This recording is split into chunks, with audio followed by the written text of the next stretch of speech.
Hey everyone, this is going to be a guide on the Rise of the Six. This is going to be a tough fight to explain because you're not just fighting one but 6 bosses at the same time.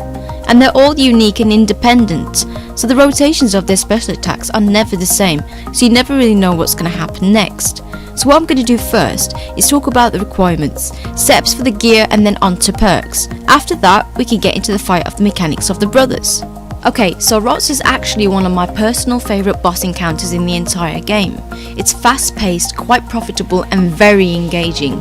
I would definitely place it up there in my top 3 favourite boss encounters. The downside here is that the boss has a quite steep learning curve. The rotations change daily and there's a lot happening all at once during the fight, and a new player can quickly get overwhelmed. So for this reason, before you consider learning this encounter, I would highly recommend that you are familiar and proficient with the most high level boss encounters. You don't need to be over the top, but you should be able to carry your own weight, because ROTS is a group PvM experience and trying to tackle the encounter without knowledge or preparation will result in becoming more of a liability than a help to your team. Before I go any further, be aware, ROTS is a very mechanically diverse fight and requires a lot of investment in time and effort to master. You're going to find yourself dying to frustrating things and may even end up with less GP than you started with, but that's all trial and error. That being said, let's take a look at some important information for the fights. DPS. You're going to hear me say this time and time again, but I cannot stress just how important DPS is at ROTS. The fight is designed to punish players who cannot do sufficient amount of damage within a strict time limit, so it is very important that you're able to defeat each brother within the 30-second time frame to prevent respawns. Good time reaction. Sometimes everything will happen all at once. You need to be able to react to various mechanics that can happen with very little warning. Part of this comes with practice, but some people are naturally slower to respond to stimuli than others. If you're someone who takes a while to process the information on fly and adapt accordingly or struggle to do so, you may want to consider working on this before approaching the fight. Get used to using Surge. Now this ability is your best friend in this fight and in the ROTS tunnel. Keybind it and start using it. It could save your life if a bomb is near you. Have a method of transportation. Last but not least, you should at the very least have completed the branches of Darkmere for the access to the Dragon's Medallion. Keep in mind, you only need to complete a portion of the quest for the Barrow's teleport. You do not need to complete the entire quest. Having access to the Max Guild is slightly better. This is important as most teams are reluctant to take players who cannot restock quickly. If you have all of the above, we can move on. How to get to the Rise of the Six. You will need a Dragon's Medallion, which is unlocked during the Branches of Darkmere quest. The medallion has 10 charges and can be recharged by dipping it into the blood pool. Now the cave is found just south of the bank in Birdie Rot. You may also use congealed blood to increase the number of charges stored to a maximum of 25,000. Okay, let's move on to the stats required. So you will need 99 in the style that you are using for that extra DPS boost. 99 HP for your health boost, which is really helpful as it can take quite a lot of damage. 99 defense because the defense cape acts as a sign of life when you're wearing it. 96 summoning for a yak, although once you are comfortable enough you can start using a nihil. 96 herb lore for the overloads, you can boost it to make supreme overloads. And 95 prayer for the curses that you can unlock at Temple of Celestine quest, such as turmoil and anguish and torment. Okay, so let's have a look at some useful items. So we firstly have adrenaline pots and replenishment pots. These can come very handy at times when you need to finish off a Barrow's brother to stop respawns. Enhanced Excalibur. Free heals every 5 minutes. This will save you some food, so that is very helpful to have. The Double Surge Codex and Bladed Dive. Allows you to escape the ROTS tunnel faster at the end of the kill. Now the Surge Codex unlocks an upgrade to the Surge ability, giving it an extra charge with a separate hidden cooldown. Also the Double Surge Codex can be bought off the Grand Exchange, and Bladed Dive can be bought from Shattered World's reward shop for a 63 million Shattered Anima. Okay, let's move on to the gear and weapons. I won't go into too much detail about the gear and weapons, although I would say wear your best in slot. Tier 90 weapon and Tier 90 armor is required at ROTS to have consistent kills, although I'd highly recommend using ranged over mage. If you prefer to use mage, you'll definitely want to be using a staff over the dual wields, because concentrated blast won't deal its full damage if you're moving around, which is going to be very common throughout the ROTS fight. Let's move on to the inventory and familiar. As for your inventory slot, Bring your best overloads. I'd recommend using Supreme Overloads or Elder Overloads. Your best prayer pots? I would recommend Prayer Renewals. Enhanced Excalibur. It's great for the extra heals. The Dragon's Medallion to teleport to ROTS and Bang. Ancient Elven Ritual Shard. What it does is it restores 37.5% of the player's total prayer points over 30 seconds with a 5-minute cooldown. If you don't own one of these, that is completely fine. Other than that, bring your best food you have. I'd recommend Sarah Brews and Rocktails. Onto the perks. The perks listed here are quite expensive to get, so if you don't have much GP, there is a much cheaper alternative right after this. So we have the top and the legs. Impatient 3 gives a 9% chance per rank to grant a 3% extra adrenaline when basic ability is used, so at rank 3 it will give you a 20% 7 chance. Then we have Crackling 3 and Mobile. Now Crackling 3 does damage to a player's target every 60 seconds for 50% ability damage per rank in PVM. Mobile reduces the cooldowns of Surge, Escape, Barge and Bladed Dive at the cost of no adrenaline gain. Enhanced Devoted is an improved version of the Devoted Invention perk that has a chance on each hit of replicating the Devotion ability for 3 seconds, which causes protection and deflection prayers to reduce the damage from the appropriate style to 1. The Enhanced Devoted perk does not put the ability itself on cooldown, so at rank 3 it would be a 13.5% of activation. And last but not least, the Biting perk. Biting increases your critical hit chance by 2% per rank of the perk. Onto the weapon perks. Aftershock deals additional AoE damage for every 50k damage the player deals. Undead Slayer. Now this perk is something you'll definitely want to have for the Rise of the 6. It increases your damage against undead monsters by 7%. P4E2. So this perk is extremely hard to get. So Precise increases your minimum hits of abilities and auto attacks by a percentage of its max hit, while Equil increases your minimum hit by 3% per rank and decreases your maximum hit by 1% per rank. Next we have the much cheaper alternatives. I've cut out P4E2, Aftershock 3 and Biting 3. This alternative will work well as you build your cash stack to get better perks. I've already explained previously what each perk does, so I'm gonna move on to the next part. Okay, so to enter the ROTS tunnel, you need a Barrows totem for each entry. Only the player making the instance needs to pay the Barrows totem. Now once inside, there is randomly generated corridor containing 0 to 5 bridges. At the end of the tunnel, there are 4 pressure plates for entry into the fight area. All players in the instance must stand on the pressure plates to enter the fight area. However, if you happen to accidentally move off your pressure plate, you'll be locked outside the fight area, which requires the whole team lobbying. So if you're standing on it, just wait for your team member. Do not move off the pressure plate. Once you're inside the fight area, you are ready to begin by activating the fight in the centre of the chasm. Now this fight takes place in a split arena which requires 4 people and great communication skills. The group of 4 people will be split into 2, and each of those 2 groups will be taking on 3 of the Barrows brothers. Rotations change daily, so bear that in mind. You won't always have the same brothers on your side. To successfully complete a ROTS kill, you and your team need to defeat all 6 brothers in quick succession. Your time is limited. Once the first brother dies, it sets off a countdown of 30 seconds. If another brother is defeated before the countdown ends, the countdown is reset for another 30 seconds, and so on and so forth until all the brothers are dead. However, if the team fails to make the next kill in time, all the dead brothers will be respawned at half HP and the team will have to kill them again to successfully complete the fight. The brothers move independently around the arena, targeting players with both auto attacks and special attacks. Each brother has their own unique special attack, which all work in various different ways. Some specials are single targeted, some are multi-targeted, and some affect both sides of the arena. Now between each special attack, the brothers use a certain amount of auto attacks. This amount varies from brother to brother. Okay, so let's move on to the kill order.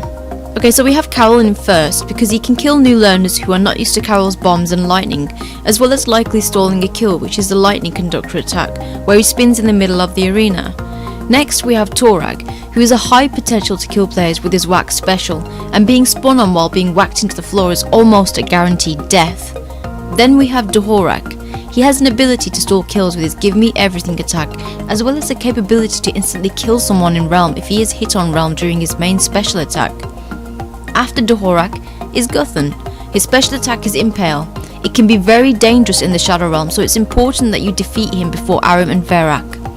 Moving on to Ahrim. Now Ahrim is aired to prevent any real threat, but if he manages to come back down before the kill is finished, he can stall the kill. And finally, we have Verac. He really isn't a threat, but can use the Hurricane ability if respawned. So if you're new to the Rise of the Six, this is the kill order you're going to want to follow. Get the dangerous brothers out of the way first. However, I've actually prepared something right after this, which is the kill order I prefer. Okay, so this kill order is actually my personal preference, and it works really well with the team that I go with. Now I know lots of people say that you should kill Karil first, but honestly, I see no point in targeting him first. Now the reason why is, well, because all the special attacks he does are basically immune, unless it's portal dash, and with that it's very hard to land DPS on him. And on top of that, when starting the fight, he performs his first special attack so fast so by the time you're waiting for him to get back from doing either his bombard or portal dash or lightning conductor special attacks, you could have easily killed the other brothers. Now another reason for this is, what if you get Hurricane during the Shadow Realm while trying to DPS Karil, or even whacked into the floor by Torag? Your partner will then need to turn their focus onto Torag, which leaves you wasting time on Torag, which could have easily just focused on Karil together by getting the melee brothers defeated first. You need to think about all of these facts. The key to controlling your side is to deal with the melee brothers first. You need to stay synced with your team on the other side also, because of the time limit on each of the brothers' lives. Overall, the melee brothers are more chaotic than Karil. That is my personal preference, so for this sake, I would have to put Torag as number 1, because he can really screw people's DPS up, and this fight is revolved around DPS entirely. Secondly, I put Dharok.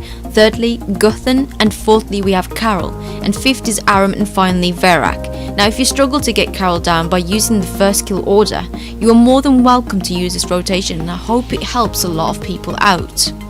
Okay, moving on to some mechanics of the boss fight. Okay, and the first one up is Shadow Drag. So, at the beginning of the fight, one of the brothers will say, "You dare disturb the darkness," signified with the rejuvenate animation. The message is also shown in the chat box. That brother will have a random health/time requirement before the team is thrown into the Shadow Realm. In the Shadow Realm, the brothers deal double damage, except Karil's shadow bombs, and have a 100% hit rate regardless of the target's armor rating. So at this point, if the Shadow Realm calls out any of these brothers such as Karil, Torag, Dharok or Guthan, I would just say go for it and kill them, because they are the most dangerous brothers to still be alive. However, if it's Verac or Ahrim, you really don't need to hit them unless it's the last brother alive on your side. To make it clearer, I'll give an example. Let's say the rotation was Karil, Torag and Guthan was the Realm brother. I would then Vogue Torag, drag him to the south corner to avoid spins and getting my partner hurricaned, and my partner would then Vogue Guthan when he first spawns without hitting him, and then he focuses straight back onto Torag. Okay, so the fact that he didn't put any damage on Guthan, who is the Realm brother, didn't start the Shadow Realm timer. It is hard to do and mistakes will happen, but you'll just need to push through it to get better at Voking without damaging. Okay, so let's have a look at each of the Barrows brothers. I'll start off with explaining about the shared specials the Barrow brothers do. So Karil and Ahrim, they both can perform a similar special. It's called the Lightning Conductor and the Turret of Fire. It's where they will both spin around with flaming energy releasing from their hands. While this attack is being performed, they will stay still. Though if you are within 3 squares from this attack, you can take up to 1.5k damage and constant damage. Now when Ahrim and Karil use this attack, they always stay on the opposite sides of the barrier. While performing this attack, they are immune to any damage they would have taken. Now the location of where they spin is, Karil and Ahrim will always spin on the north spot. However, if Karil and Ahrim are on the same side, it's a little more different. If the first brother is currently spinning on the north spot, the second brother will spin on the south spot. To avoid taking any damage from their specials, I would suggest hugging the walls. Most tiles along the sides of the arena are safe from the spin damage. Another special is that Karil and Ahrim can perform teleport, where they will teleport to the pillars next to the portal. While they're on these pillars, they are immune to melee attacks and cannot be attacked by the players from the side they came from. They will also attempt to attack players on the other side. Ahrim performs Shadow Pit, summoning 6 purple and 2 red portals. If he performs the teleport on the side he is on, he will spawn them 1 at a time. When he teleports to the other side, he spawns all 8 at once. Now what these portals do is, the red portals heals the brothers standing on them, while the purple ones will deal 300 to 500 typeless damage onto the players standing on them. Also, something that you should keep in mind is the portals don't always despawn after the fight ends, so be careful when looting the chest or going into the end of the fight cutscene. Now when Karil performs teleport, he also performs the bombard special.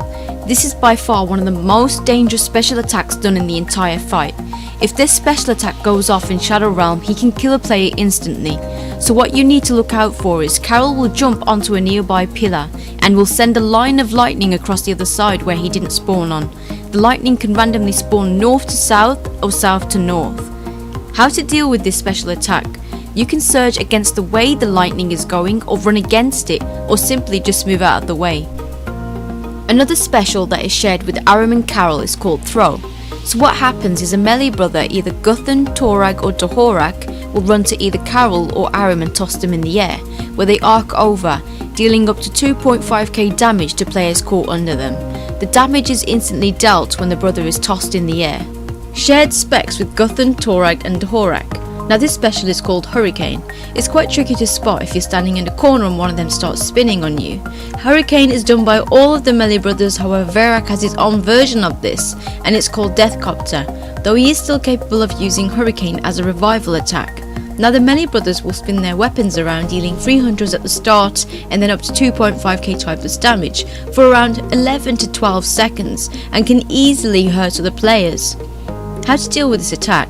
This special attack can be evaded by moving away instantly or using Surge. Also, another good thing to know is that when the brothers perform the Hurricane attack, their movement is reduced to walking speed until it ends. Okay, here is another shared special. Dharok, Torag and Verac.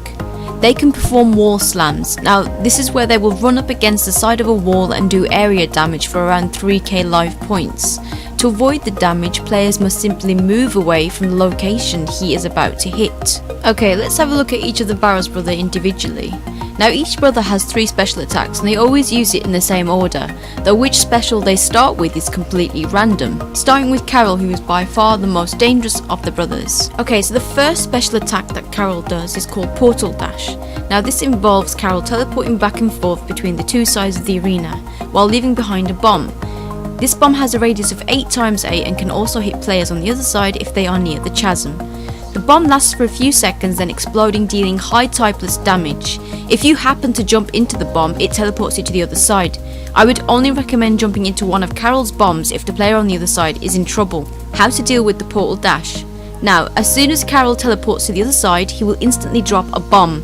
You can use Surge to get away, and make sure you have full health at all times. Another thing is, Karil has a habit of spawning underneath players, so if your teammates shout out bombs and you can't see him anywhere, be sure to click right underneath yourself. Torag The Corrupted. Now this is another tough brother, as it can affect players' DPS on the same side as him. Now his first special is called Whack. Torag will smash a player repeatedly into the ground. Now once the player is in the ground, you'll be unable to move away, or use any abilities while being hit for 250 damage quickly, also quickly resetting most defensive abilities. How to deal with this Torag spec Whack? To rescue the trapped player, the other player must deal with a set amount of damage onto Torag before he will let go of his target. While Torag is hitting the player, players being whacked can use food to heal. On to the next brother. Now, Dharok The Wretched can be quite dangerous if players do not know how to handle him. So, his auto attacks deal more damage when his life points go down. His main special is called Give Me Everything. Now when this attack goes off, he raises his axe into the air for a few seconds. The damage he takes during the animation will be added onto his auto attack, ignoring any protection, prayers, curses. Also, while Dharok is doing this animation, any damage dealt to him will not affect his health. Now how to avoid this attack? As soon as you see Dharok say give me everything, stop hitting him. The person invoking Dharok should have enough adrenaline ready to use the ability Devotion for when Dharok comes out of his state. Guthan The Infested. His special attack is called Impale. So this is where Guthan will throw his war spear at a player who he is not focused on. His primary target will receive a message saying Guthan prepares to throw his spear, while the other player will receive a message saying Guthan throws his spear at you. The targeted player will suffer 400 to 500 damage per tick until the war spear is given back to him. He attacks with punches possessing the same accuracy and damage as if he had his spear, but loses access to his special abilities. When the impaled player is next to Guthan, he will rip his spear out of them and deal 1000 unblockable damage. While the player is speared, they will not be able to use Surge or any defensive abilities until the spear is out, so make sure you have full life points at all times. Now, how to deal with this special attack? If a player is impaled, you need to bring Guthan to that player and have them invoke Guthan also. Once Guthan is near the impaled person, he will pull out his spear. Ahrim the Blighted. Okay, this brother does a special attack called Flight. Flight happens after you put some damage on Ahrim. He will levitate mid-air, granting him immunity from melee attacks and 50% reduced damage from magic attacks, which is why I pointed out earlier about ranged being better over mage, due to Ahrim being a pain if you end up on the same side as him. While Ahrim is in the air, he will only use his Shadow Pit's ability on his side until he comes down. And finally, the last brother, Verac The Defiled. Verac is the least dangerous of the brothers, as despite his decent auto attacks, his soul split ability does not do much to the player, and he rarely activates Deathcopter as the other melee brothers are either too busy to assist or defeated. Okay, I'm going to show you a full kill now, although bear in mind rotations do change daily. This happened to be the rotation of Karil, Ahrim and Torag. On the other side it's Guthan, Dharok and Verac. So now we're just going through the portals. Always wait for your team to get through the portal on the other side as well. So once they're in, I'm just going to quick start it. Okay, I evoked Torag, and now I'm going to drag him to the south corner to avoid being spun on by either Karil or Ahrim. As you can see now, Ahrim has just started doing his turret of fire spin and Karil started dropping bombs. Oh, now Torag started doing his hurricane attack, so I'm running away as you can see. So Ahrim has stopped doing his spin attack. We can DPS him down until Karil gets back from dropping the bombs. He's just dropped one right behind Ahrim. Okay, Ahrim is dead, so we can continue and kill Karil now. Always communicate with the other side. It's 100% needed. Okay, so Karil's just started spinning. As you can see, he's not taking any damage whatsoever right now, so you can just build a Dren. And there we go, he's dead on this side. Once that side is done, and that is a ROTS kill. Now, this is an easy rotation. Sadly, I didn't get enough footage for a harder rotation. Okay, so now we're going to loot the chest, and the kill isn't exactly over yet. This is now the tunnel part. If you ever die at ROTS, it's either by the tunnel or Karil's bombs. So you can see I'm using the mobile perk, which is increasing my cooldowns on Surge, as well as I've purchased the double Surge codex off the GE. Now there is also a middle part that is easy to use, apart from when it's vines, but we usually give it to the player in last so they can get out easily. Personally, I find them annoying to click on. Also, you can sip brews as you're crossing the ledges. At this part, I would definitely keep my health high. There's one more thing that is useful to know. So when the tunnel countdown gets to 0, your screen starts to shake and whatnot. Recently in an update, they've actually added a setting that stops the screen shake. This is something you'll definitely want to put on if you are doing ROTS. Okay, so that about wraps up this video. This is my first RuneScape guide ever, so I hope it helps you all out. So if you like this video, press the like button, subscribe and comment below, and join my Discord server. Thank you all for watching, I'll see you guys soon, peace out.